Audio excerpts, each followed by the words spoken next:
বর্ষাকালে সবুজ ধানের ক্ষেত জলে ভরে ওঠে। কৃষক বরকত কোমর জলে দাঁড়িয়ে চারা রোপণ করেন। স্ত্রী ডালিম পাশে থাকে। তাদের ছেলে রহিম ও মেয়ে মিম নতুন দিনের স্বপ্ন বনে। শীতের সকালে কুয়াশার চাদরে মোড়া মাঠ, ডালিম ও গ্রামের অন্যান্য কৃষানীরা ধান কাটেন। তাদের গান বাতাসে ভেসে বেড়ায়। সোনালি ফসলের হাসি ফোটে মুখে। রহিম ও মিম বাবাকে খাবার পৌঁছে দেয়। চৈত্রের খরতাপে মাটি ফেটে চৌচির। বরকত আকাশের দিকে তাকিয়ে বৃষ্টির জন্য অপেক্ষা করেন। মাঠ খাঁ খাঁ করে। ডালিমের চোখে দুশ্চিন্তা। রহিম মিম বাবার পাশে নীরব থাকে। আধুনিক যন্ত্রের ব্যবহার বাড়ছে, তবে বরকতের মতো অনেক কৃষক এখনও সনাতনী পদ্ধতিতে চাষ করেন।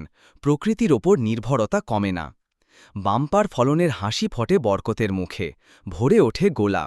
সোনালি ফসল তাদের সংসারের অভাব দূর করে, অর্থনীতির চাকা সচল